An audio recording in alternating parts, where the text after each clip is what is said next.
নিঃস্ব অবস্থায় কি দোয়া করতে পারেন একজন মানুষ, এই দোয়াটা শিখে নেন, ইনশাআল্লাহ আপনার জীবনের সমস্ত সংকট কেটে যাবে ইনশাআল্লাহ। আমি নিজেও এই দোয়াটা বেশি বেশি করার চেষ্টা করি।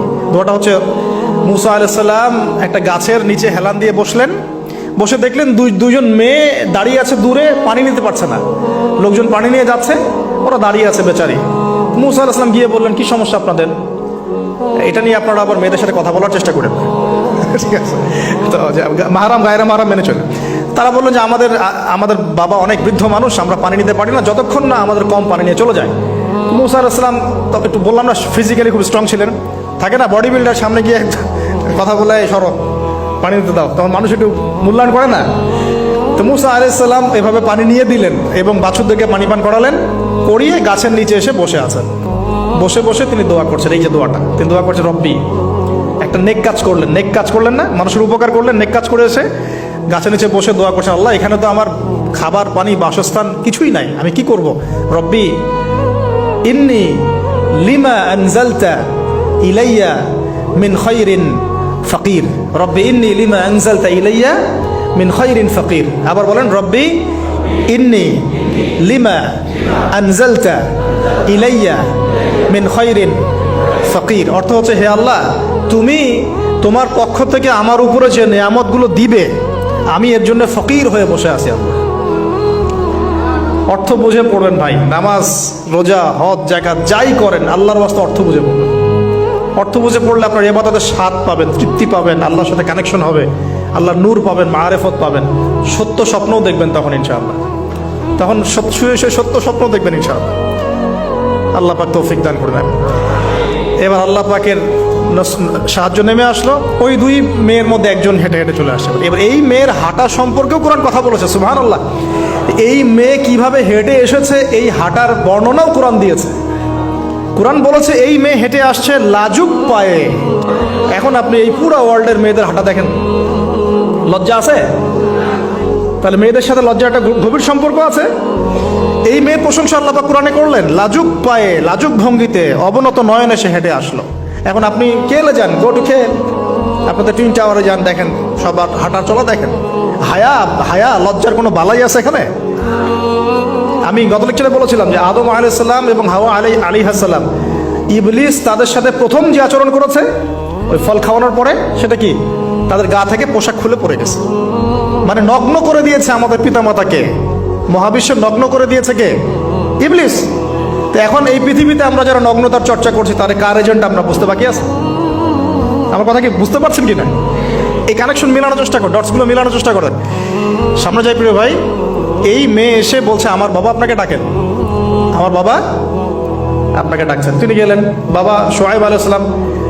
তখন এক বোন ইনডাইরেক্টলি বাবাকে বোঝাচ্ছে যে বিয়ে শাদী দিলে ভালো হয়।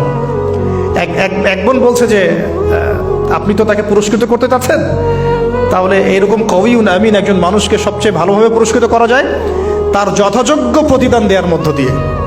তো মেয়ের ইশারা বাবা বুঝেছেন, তিনি নিজের এক মেয়ের সাথে মুসা আলাইহিস সালাম বিয়ে দিলেন, সুবহানাল্লাহ। তবে শর্ত দিলেন, দেনমোহর কি? মোহর তো নাই। মোহর কি? এবার মোহর হচ্ছে 8 বছর তোমাকে আমার ফার্মে কাজ করতে হবে।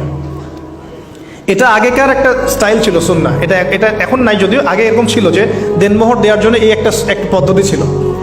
যেমন ইয়াকুব আলাইহিস সালামের ক্ষেত্রেও এরকম 7 বছরের কথা আসছে, তিনি 7 বছর তার শ্বশুরের ফার্মে কাজ করেছেন। এটা নতুন ছিল না ওই সময়, এটা কমন ছিল। এখন যেমন আমাদের দেশে কমন 10 লাখ টাকা মোহর হবে, 10,000 টাকা দিব, বাকিটা সব বাকি, তাই না? তো এরকম আর কি কমন কিছু বিষয় থাকে আর কি। আস্তাগফিরুল্লাহ, মাফ করো। বলবে বাসরাতে, বলবে আমাকে মাফ করে দাও। শুরুতেই নিজের গায়রথহীনতার পরিচয় দিল। আবার এদিকে শ্বশুরের কাছে মাশাআল্লাহ মোটা আমাকে ডোনেশন নিতে চাচ্ছে, যৌতুক। বিয়ে আমাদের ওখানে মাশাআল্লাহ মানে কেনা বেচা, মেয়ে বিক্রি করতেছে আর ছেলে কিনতেছে। এবার 8 বছর পূর্ণ করা হলো, তিনি আরো 2 বছর 10 বছর পূর্ণ করলেন। এই 10 বছরে মুসা আলাইহিস সালাম নববী পরিবেশ পেলেন, অভিভাবক পেলেন, স্ত্রী পেলেন, প্রেমময়ী সন্তান ইত্যাদি সবকিছু। এবার আল্লাহ রাব্বুল আলামিন তাকে মিশরের দিকে যাওয়ার যে সময়টা এখন হয়ে গেছে, 10 বছর হয়ে গেছে, মিশরে যেতে হবে। যাওয়ার পথে স্ত্রীর প্রসব বেদনা উঠেছে। তখন মুসা আলাইহিস সালাম আগুন খুঁজছেন। আগুন কি খুঁজছেন ভাই? আগুন খুঁজতে তুর পাহাড়ের ওখানে গিয়ে দেখছেন যে আগুন গাছে জ্বলছে। সবুজ পাতার উপরে আগুন, তিনি অবাক। এই সময় আওয়াজ আসলো, বিসমিল্লাহির রহমানির রহিম, ইন্নী আনা রব্বুক ফাখলা'না আলাইক ইন্নাকা বিল ওয়াদিল মুকদ্দাস তুয়া। মুসা, ইন্নানি আনা আল্লাহ লা ইলাহা ইল্লা আনা ফা'বুদনি ওয়া আকিমিস সালাতা লিযিকরি। মানে এখানে অনেকগুলো কথা আছে, সূরা তাহার মধ্যে আছে। আওয়াজ চতুর্দিক থেকে ভেসে আসলো।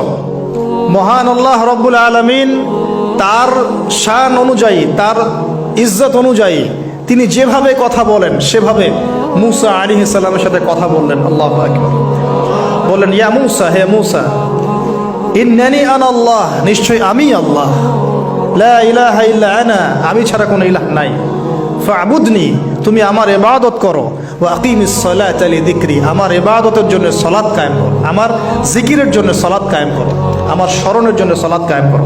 ফাখলা'না আলাইক, তোমার জুতা খুলে ফেলো, ইন্নাকা বিল ওয়াদিল মুকদ্দাস তুয়া, তুমি তুয়া উপত্যকায় আছো, পবিত্র তুয়া উপত্যকায় আছো। আদব শেখানো হলো। এভাবে অনেক কথোপকথন হলো। নবী মুসা আলাইহিস সালাম ভয় পেয়ে গেলেন এবং আল্লাহ পাক আরো কথা বললেন, ওয়ামা তিলকা বিয়ামিনিকা ইয়া মুসা, তোমার ডান হাতে এটা কি? মুসা আলাইহিস সালাম বলছেন, ক্বালা হিয়া আসায়া আতাওয়াক্কাউ আলাইহা ওয়া আহুশু বিহা আলা গনামি ওয়া লিয়া ফিহা মাআরিব উখরা, এটা তো আমার লাঠি, এটা দিয়ে আমি ডালপালা পারি, আমার ওই যে গবাদি পশু চড়াই।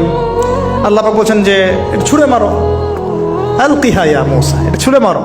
ফালকাহা, তিনি ছুঁড়ে মারলেন, ফাইদা হিয়া হাইয়াতুন তাসা, এবং এটা ছোটাছুটি শুরু করলো, বড় একটা সাপ হয়ে গেল। সুবহানাল্লাহ। এগুলো কোনো গাল গল্প নয়, এগুলো আল্লাহ রাব্বুল আলামিনের মুআজিজা, মুআজিজাতুল কুবরা, এটা বড় মুআজিজা।